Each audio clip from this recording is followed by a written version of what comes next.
Hey guys, welcome back to TechMan. Today, let me show you how to remove camera roll access from Snapchat.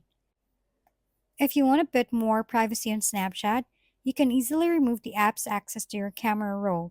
I usually check this whenever I review my phone's permissions. On Android, the process is quick. Just long press the Snapchat app icon, tap App Info, and head into the permissions section. From there, look for the storage or photos permission and turn it off.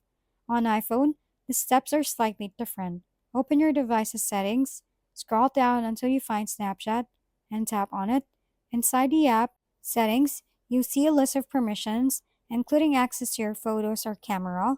Simply toggle the photo access off to revoke Snapchat's ability to view your camera roll. Once disabled, the app can no longer access images stored on your device. A quick tip, you can always turn the permission back on later if you decide to upload photos again.